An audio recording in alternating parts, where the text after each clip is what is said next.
Good afternoon, everyone. Thank you for joining us this afternoon. My name is Eleni Angelas. I'm from Suburban Hospital's Community Health and Wellness Department. Thank you for being here this afternoon. Um, Today we have Dr. Rebecca Schaefer, who is an infectious disease physician, and she's going to be discussing with us about sepsis. Sepsis is a very highly dangerous infection. It can lead to death, and it's very important for all of us to know how to prevent it and steps that we can take in order to prevent it, as well as the treatment for sepsis. Thank you, Dr. Schaefer, for being here this afternoon. And I just want to give a quick, just quick housekeeping items. We're recording today's presentation. It will be online in the coming days.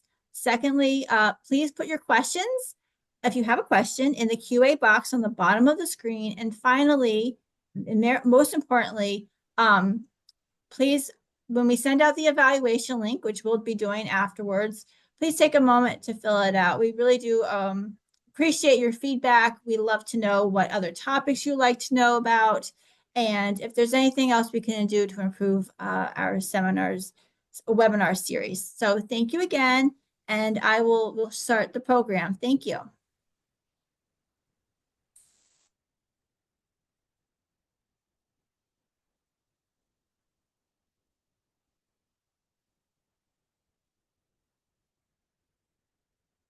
Okay, good afternoon, everybody. I'm sorry for the technical issues, but I think Eleni's going to get it in full screen. Terrific. Okay, so as you heard, my name is Dr. Rebecca Schaefer. I am an infectious disease physician. I work at Suburban Hospital for my inpatient practice, and I also have an outpatient practice as well. Next slide.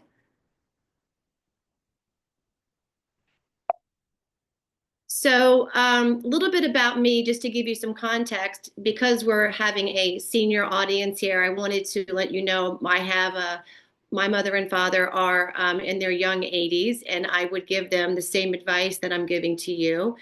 And also context about me, I've been doing this for the last 20 years, and I've been at Suburban all that time. What is the purpose of our talk? Well, this was a topic that was chosen by you.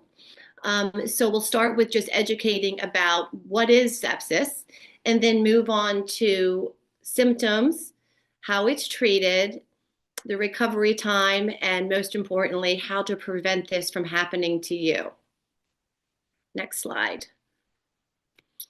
So what is sepsis? Well, first of all, I will tell you that this is a term that used to be more used in doctor nurse speak. And it was used as a marker to give us a guide on how severely sick a patient is. But I have noticed over the last, I would say, 5 years that the term sepsis has entered the American lexicon. And what I'm getting at is on a frequent basis, when I'm seeing patients at Suburban Hospital, will have a patient ask me, do I have sepsis? Did I have sepsis? So at what point this term shifted into the American lexicon, I don't know. I tried to find that out and couldn't find it, but now I understand it is part of the American vernacular. So what is it? So sepsis is it's a life-threatening illness that occurs when an infection becomes systemic, meaning all over the body, and it travels around the whole body. As the body is responding to the infections, it can injure its own tissue and organs. So it's a dysregulated host response to an infection. Let's talk about what is not sepsis. So for instance, there is a simple bladder infection that stays within the bladder, is effectively treated with antibiotics and go away. That did not leave the bladder. It did not cause a systemic response. That is not sepsis. Another common infection that is an example of not being sepsis is an upper respiratory bacterial infection such as sinusitis, where although it's uncomfortable and it causes pain and discomfort and maybe some other symptoms localized to the sinuses, again, response to antibiotics or other decongestants, it does not spread beyond the sinuses. That is not sepsis. Although both of those, when they do spread, can become sepsis. But the distinguishing thing is a local infection versus an infection that goes all over the body. And of course, as we're going to, you'll hear several times in this talk, early recognition and in treatment are very important. Okay, next slide.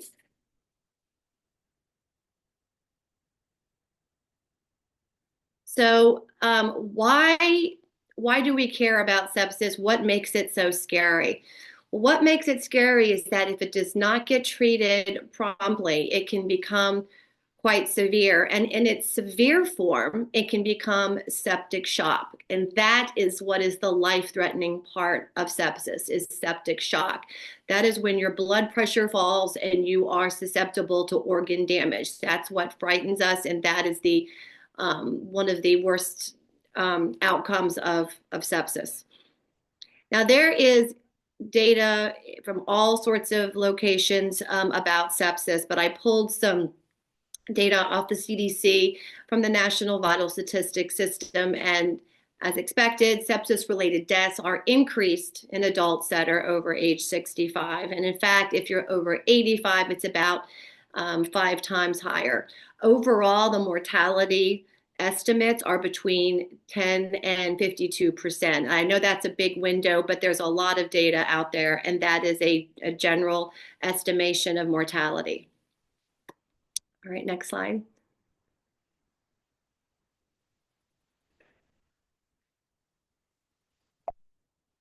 How does advanced age impact? Like, why does it matter that when you're up in years that you are at a higher risk? Well, this is mostly due to underlying medical conditions, and we'll talk about that in a subsequent slide.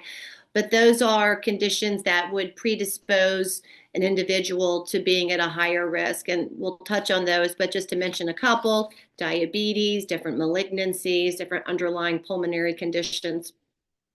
Malnutrition can play a factor. As you know, when you get up in years, your immune system is not as strong as it was in your younger years, so having a weaker immune system plays into this. Nursing home environments and pathogen exposure. Individuals that are nursing home residents are at higher risk of exposure to pathogens, and these can be pathogens that can be viral, such as a norovirus. There's norovirus, I won't say outbreaks, but there's a higher incidence of norovirus infections in nursing homes currently. And pathogen exposure, such as different bacteria in addition to viruses. So being in a nursing home, communal-based setting like that increases the risk of being exposed to pathogens that we know can lead to infections and lead to sepsis.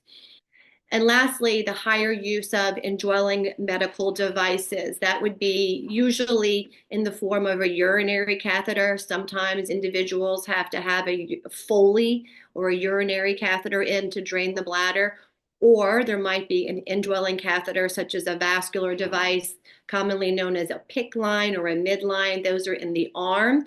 Sometimes individuals have a port, which is in the chest, that can be used for things such as chemotherapy in cancer treatment or other treatments as well. Okay, next slide. So, what are the other risk factors besides being up in years that can impact the risk for sepsis? Well, like we said, just the other conditions that decrease your infection fighting capacity. So having a cancer or malignancy, diabetes, obesity, kidney failure, liver failure, AIDS, immunosuppressant medications, and individuals that don't have a spleen. So let me touch really quick on immunosuppressant medications because sometimes those get glossed over. For example, you are on prednisone that is help keeping a arthritic or rheumatologic collagen vascular condition quiet, or steroids for a pulmonary infection. That is a common thing we see, that people require steroids, and those steroids put you at a decreased ability to fight infection. In addition, there are all sorts of biologics now that are on the market that treat everything from psoriasis to Crohn's disease to malignancies. And those medications also decrease your capability to fight infection. If you've had a recent surgery, that puts you at a higher risk of sepsis. And previous hospitalization puts you at a higher risk. For example, if you are admitted for a non-infectious hospitalization, such as a COPD exacerbation or a congestive heart failure exacerbation, that will put you at risk for subsequently getting a sepsis-related infection. If you have been in the hospital recently for an infection-based admission, like you were admitted for a urinary tract infection or a pneumonia or another infectious related admission, that puts you at risk for readmission for sepsis. Okay, next slide. Okay, let's take a break and have some good news. I sound very foreboding, but there is some good news now, and then we'll have some good news later as well. The first piece of good news is that actually sepsis-related deaths in adults over age 65 are on the decline, and that's probably attributed to higher levels of recognition and prompt treatment. In addition, some good news. Vital signs and stat blood work that is collected when individuals come to the emergency room help doctors and physicians recognize early sepsis and put a patient on a sepsis treatment pathway.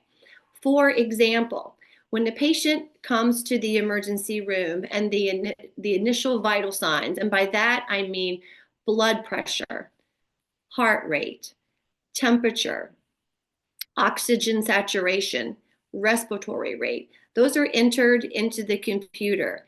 As the data becomes available from blood work, from urine, all of that is in the patient's chart. And if there is a concern that the data suggests that sepsis could be present, there is literally a flashing red screen which alerts the provider, hey, do you need to be thinking about sepsis? Okay, so these are pathways that are put in place to help with the early recognition to get patients on treatment ASAP. Okay, next slide. So how do you get sepsis? So sepsis comes from an infection, and it's usually a bacterial infection, but it can be viral or even fungal. By viral, things that you probably have heard of, like I mentioned before, norovirus, which is a gastrointestinal virus. Of course, everyone knows influenza is a respiratory virus. So yes, viruses can cause sepsis, but it is usually a bacterial infection, and we will get to that in a minute. And note, it can come from anywhere in the body. Anywhere where there's an infection, it can lead, it can not stay localized and become systemic and lead to sepsis. Next slide, please. Okay, so the most common sources. First of all, the most common would be pulmonary or lungs. And I think most of us know that this is called pneumonia. Next would be the urinary tract, and this is called UTI. Third would be the skin, called cellulitis. And lastly, the bowel, which is called colitis. And in the age group of this audience, the colitis is usually most manifested as diverticulitis, which is very common, and something called C. diff, which we'll also touch on. Of these being the most common sources, the pneumonia would be the most common, and the UTI would be have the lowest mortality. There are times where we see a patient behaving septic or having septic looking presentation, and we cannot figure out where it's coming from. That does happen. And those are that gets lumped into the unknown category. Okay, next slide. So what can you do to be on the lookout? Well, initially, what you should look out for are fever and chills. Conversely, a low body temperature can be a sign. Rapid, shallow breathing, shortness of breath. And then fast heart rate. I wrote down the 90 beats per minute. That's a good parameter to remember. However, please know that when you're up in years, an older body may not mount as high of a heart rate in response to a blood pressure. So don't use that 90 as a line in the sand, but an elevated heart rate beyond baseline. These are the early symptoms that we look out for. And in the next slide, we'll talk about the alarm symptoms. So if you have any of these symptoms, these are what I want you to remember, that it's time to seek medical care. So confusion or change in mental status. This might be a personal assessment of you feel off, you're confused, or somebody who knows you can tell that something is wrong, that you're not yourself. Extreme pain. This is usually in the infections that are on the skin. So for example, maybe you noticed that your leg was red, you saw your primary care doctor, you got an antibiotic, but wow, you wake up that morning and feels like it's in a vice, or it feels much more painful than it did. That is an alarm symptom. Trouble breathing. So now not just short of breath, but really struggling to breathe. These are all our alarm symptoms. Clammy, cold skin. This is suggestive of decreased perfusion and should be one of your alarm symptoms. Or intensely red skin, and that would suggest a cellulitis like we mentioned before. Not eating or drinking. So decreased oral intake is a sign that something is going on. Associated with that, decreased urination. So let's say 8 hours go by, and you haven't urinated, or you notice your loved one hasn't urinated. That is an alarm sign. Belly cramping with severe diarrhea. And then lastly, passing out. Obviously, if you're passing out, then that is a need to be evaluated. Any of these need to have you seek care immediately. Next slide. So any of those are a trigger for you to be seen in an emergency setting. That can be usually in the form of calling 911. Next slide, please. So what to expect once a patient seeks help? Well, first of all, there will be a triage, which is a quick assessment of the severity of how quickly the patient needs to receive care. Like we mentioned before, the first step will be vital signs, which is blood pressure, heart rate, temperature, breathing rate, and also oxygenation is part of that as well. An assessment for pain and discomfort, and a physical exam. Subsequent to that, there will be testing of blood and urine. And then blood cultures. I want to have a quick comment on the blood cultures because I feel like those can be confusing for patients. A blood culture is a blood draw, usually in two different spots on the body, that is designed to detect bacteria in the bloodstream. Now, all of us as human beings, we have bacteria all over our body, from our nose, our mouth, going down into our gut, definitely in our colon, in our lungs, our bladder, on our skin, everywhere. And we need that. We need that bacteria. But when bacteria gets into the bloodstream, that is a must be in the hospital situation because it can lead to sepsis and septic shock. The bloodstream in human beings is a precious, sterile space and should never have bacteria in it. So if we find bacteria in the bloodstream, it has to be treated immediately and it has to be treated in the hospital. So the blood cultures that would be collected, they look like little tiny little wine bottles, beer bottles, hot sauce bottles, and that is collected to see is there bacteria in the bloodstream. And lastly, there will be testing such as imaging that usually starts with something that can be done quickly, like an X-ray, and if necessary, that may advance to something more sophisticated, like a CAT scan. So all of that data, and as well as the initial presentation, help doctors and physicians make a determination of does this patient have impending sepsis.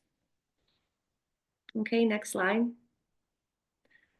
So how do we treat sepsis? First of all, urgency, urgency, urgency is the first step, and alertness. Antibiotics, these are antibiotics that would be given in the vein. So an IV is placed and an antibiotic is hung.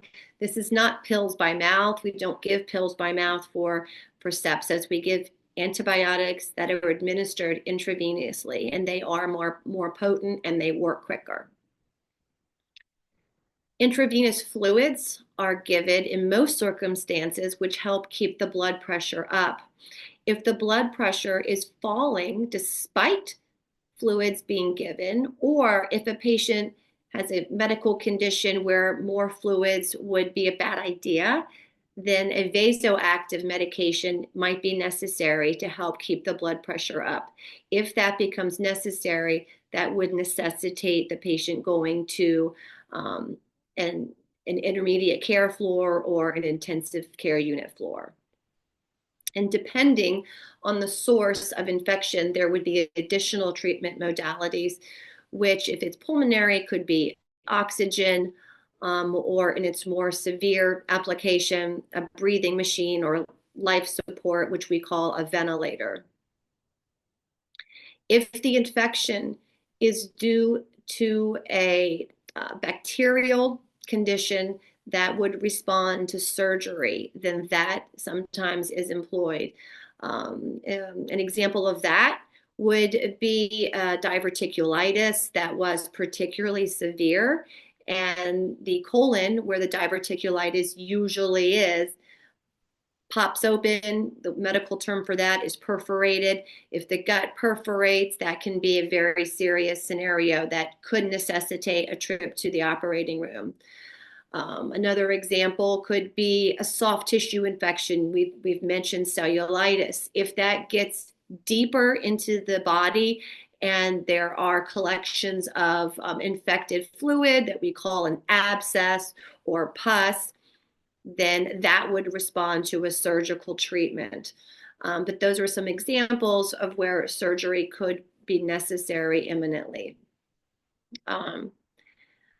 Another possible removal of source of infection would be an indwelling catheter. So we mentioned before, if a patient is coming into the emergency room and at baseline has an indwelling catheter, such as a urinary catheter to drain the bladder, or an IV catheter in the arm, or a port in the chest, those can all be sources of infection. And if it is determined that that indeed is a possible infectious source, then that would be removed expeditiously to help treat the infection.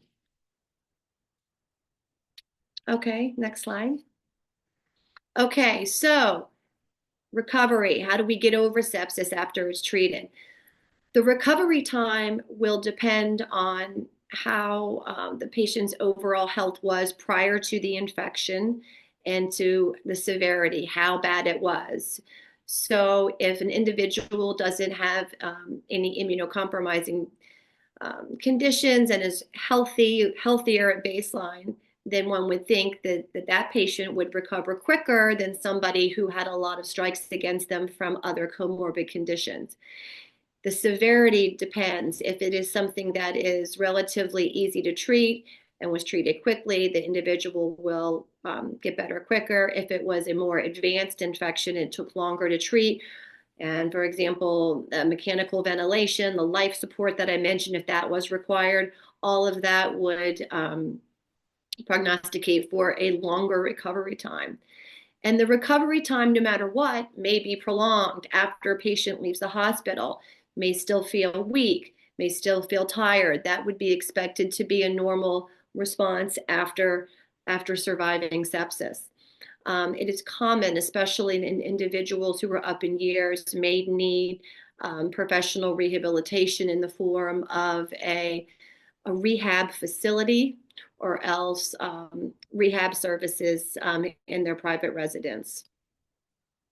Follow-up is important. That is usually done by a primary care physician, or if there were physicians involved during the hospitalization that needed to be seen as an outpatient. For example, sometimes I do see patients in my outpatient office after I consult and contribute to their care in the hospital. I then do follow-ups as an outpatient. Sometimes that is necessary and sometimes it's not. Sometimes if it's not, it's because the primary care doctor is doing the follow-up. And after discharge, even after surviving sepsis, there is an increased risk of recurrent hospitalization. And we've talked about that. Okay, next slide. I think it's time for some more good news. So good news, we have things that we can do to prevent this from happening. And probably your greatest source of prevention would be vaccination. And within the vaccination offerings, the respiratory vaccines would be one of your greatest tools to employ for prevention. Quick comment on that. I think everyone knows that the influenza vaccine hospital yesterday with influenza that required hospitalization for that. So please consider that as part of your routine annual vaccination strategy. In addition, you might have heard of the RSV vaccine. This is a vaccine that is recommended for all individuals over age 65. And it is recommended for individuals age 60 to 74 who may be at higher risk. And really, there's a long list of what puts people at risk, and it can be liver disease, end-stage renal disease, diabetes, hematologic conditions, nursing home residents, we've touched on that, and certain neurologic diseases. The RSV vaccine at this point is only given as a one-timer, meaning that you get it once and you don't have to repeat it. There are 3 different RSV vaccines available, meaning 3 different manufacturers. Not one is preferred over the other. Any of them are fine. I'm not going to talk about COVID vaccination, but I know everybody has their opinions on that, but that should be on your consider list as well. Lastly, in the respiratory vaccine category, we have the pneumococcal vaccines, which are recommended for individuals over 50. And you probably have heard the term Prevnar. That's Prevnar, Prevnar. This is a vaccine that's given once. You might have received Prevnar 13, Prevnar 20. There's even a Prevnar 21 now. That is given one time. The older vaccine called a Pneumovax, those are still out there and can be used as well, but the Prevnar is preferred.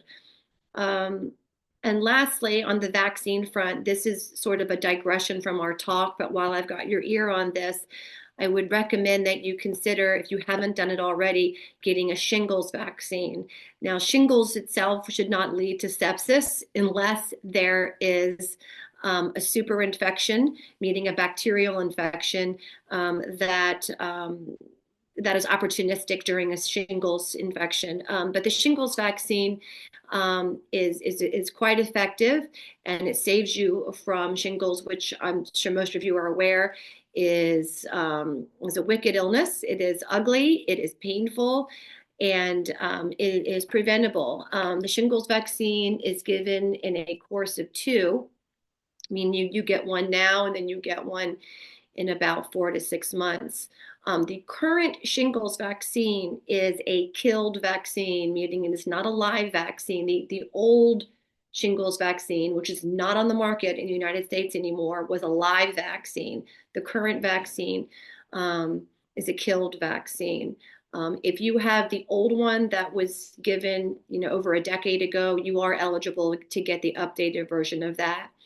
Once you do that two-part series, you don't have to do it again. It's done. It is a little bit of a doozy, meaning that I tell patients when you get it, do it on a day when that night you don't have opera tickets or something exciting to do because you might be a little tired. Okay, in the prevention category, moving on, hand washing, I think we all know that is very valuable. Wound care.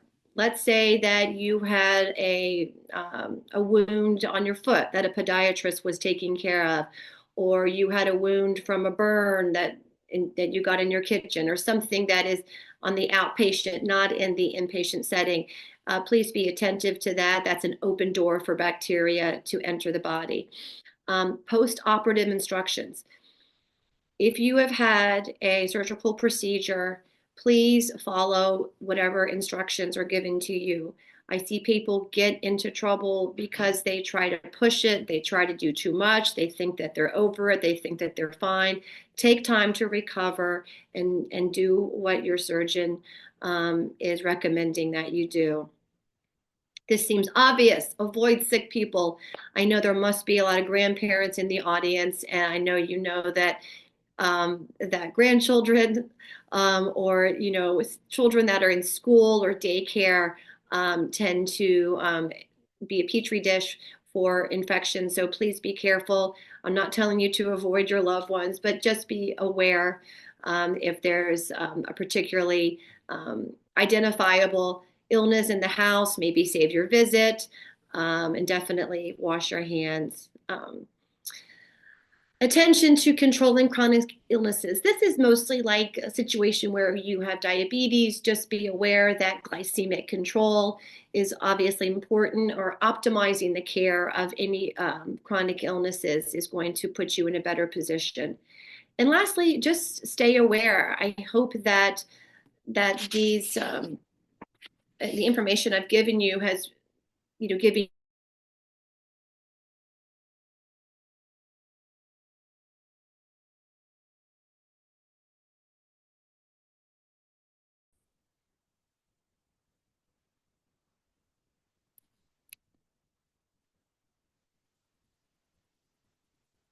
Next slide. Okay, I have a little bonus here for all the ladies in the audience. Ladies, you have an extra tool in your kit in the prevention category. And this is something that estrogen in your generation has, the pendulum has swung backwards and forwards on yes, you should be on it, and no, you should not be on it. I'm not talking about systemic estrogen. The estrogen debate that has gone on for women years ago is about systemic estrogen, like estrogen patches, estrogen pills, things that estrogen delivery systems that get into the bloodstream. I'm not talking about that. What I am talking about is vaginal estrogen. And what this means is a topical preparation of estrogen that can be applied in the vaginal area. And why this is so beneficial is because it is the best preventative strategy for postmenopausal UTIs. And that is because after menopause, when the estrogen concentration falls, in the female perineum, the door opens up for bacteria. And if you can use vaginal estrogen. This will be your greatest preventative. You can talk about this with your primary care doctor, with a gynecologist. There are several different ways to get vaginal estrogen. It can be a cream, it can be a ring delivery system, it can be an insert. There's all sorts of ways to put estrogen down below as your best preventative. And I encourage you, if you've had issues with UTIs or any sort of issue down below, referable to a deficient estrogen, to consider vaginal estrogen as a preventative. And every time I see a postmenopausal woman in the hospital who I'm treating for a UTI that requires inpatient hospitalization, I bring this up because it is very valuable as a preventative. So just keep that in mind for my ladies.